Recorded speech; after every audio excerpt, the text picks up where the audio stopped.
আসসালামু আলাইকুম রহমতুল্লাহি ওয়া বারাকাতুহু। ওয়ালাইকুম আসসালাম রহমতুল্লাহ বরকাত। জি, কেমন আছেন? আলহামদুলিল্লাহ। বলেন, কোথা থেকে বলছেন? জামালপুর জেলা, বাংলাদেশ থেকে শেখ। বলেন, বারাকাল্লাহ ফিক, আল্লাহ ভালো রাখুন। বলেন। শেখ, আমার প্রশ্ন হলো যে ইয়াজিদ ইবনু মুয়াবিয়া রাহিমাহুল্লাহকে কি আমিনুল মুমিনিন এবং তার নামে শেষে কি রাহিমাহুল্লাহ বলা যাবে? কেউ যদি এটা নিয়ে বাড়াবাড়ি করে তবে কি? সে মুসলিম না কাফের, এটা বলেন। না, সে তো মুসলিম, মানে তার সম্পর্কে আমাদের আকীদা কি হতে হবে সে ইয়াজিদ একজন ইবনু মুয়াবিয়া মুসলিম। সম্পর্কে? সে একজন মুসলিম, সাহাবী নয়, তার বাবা সাহাবী মুআবিয়া রাদিয়াল্লাহু তাআলা আনহু। কিন্তু ইয়াজিদ সে একজন মুসলিম, তার নেকিও আছে, তার গুনাহও থাকতে পারে, গুনাহও আছে। জি। তো আজকালকার অধিকাংশ প্রায় মানুষই এরকম।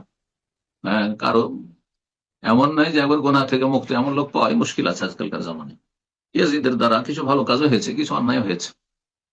আর আপনার দোয়ার আমার দোয়ার মুখাপেক্ষিত ওইসব লোকেরাই বেশি, যাদের নেকি আছে, গুনাহ আছে, গুনার জন্য পকড়া হইতে পারে। সুতরাং কেউ যদি দোয়া করে রাহমাহুল্লাহ, তার তো কোনো দোষ নেই। আর যদি রাহমাহুল্লাহ না বলে, বলা ওয়াজিব নাই। এমনকি ইমাম বুখারী বলার পরে কি রাহমাহুল্লাহ বলা ফরজ? না, মোটেই ফরজ নয়, মুস্তাহাব। ইমাম আবু হানিফা বলার পর রাহমাহুল্লাহ বলা ফরজ। তো এত বড় বড় আইম্মায়ে কেরামদের ক্ষেত্রে রাহমাহুল্লাহ বলা ফরজ নয়, তো ইয়াজিদের ক্ষেত্রে রাহমাহুল্লাহ বলতেই হবে, এটাও জরুরি নয়। আর বলা জায়েজ নয়, এই কথাও ভুল। আশা করি বিষয়টি বুঝতে পেরেছেন। সবসময় মধ্যম পন্থা অবলম্বন করুন। তিনি একজন মানুষ ছিলেন, তার হাসানাত নেকিও ছিল, তার সাইয়াত গুনাহও ছিল। আর আফজাইলা মা কাদ্দামা, যা কিছু করেছে ভালোই পেয়েছে, আর মন্দ করেছে মন্দ পেয়েছে। সবাই পাবে। জি, আমাকেও পেতে হবে, আপনাকেও পেতে হবে, নিজের চিন্তা করতে হবে।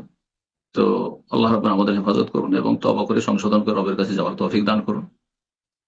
বাকি কথা হইলো, যেটা বললাম, যে একজন গুনাহগার ফাসেকও যদি হয়, আপনার গ্রামে একজন ফাসেক নামাজি, কিন্তু তার বিভিন্ন পাপ ছিল, তার জন্য দোয়া করবেন না যে আল্লাহ তাকে মাফ, আল্লাহ মাগফিরাল্লাহু ওয়ারহামহু দোয়া করছেন, আল্লাহ মাগফির হাইয়্যিনা মাইয়্যিতিনা দোয়া করছেন না?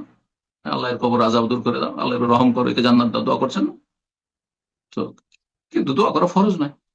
শুধু আপনার জানাজাতে যে দোয়া, সেই দোয়া পড়া, কিন্তু বাকি বাইরে দোয়া করতে হবে ফরজ না। কোন মুমিন মুসলিমের জন্য দোয়া করা ফরজ নয়। দোয়া করা ভালো, মানুষ ভালো। রব্বানা ইগফির লানা ওয়া লিইখওয়ানিনা আল্লাযীনা সাবাকুনা বিল ঈমান, আল্লাহ আমাদেরকে মাফ করে দাও, আমাদের পূর্বে যারা চলে গেছে তাদেরকে মাফ করে দাও। এটা ভালো কাজ। জি, বারাকাল্লাহু ফিক।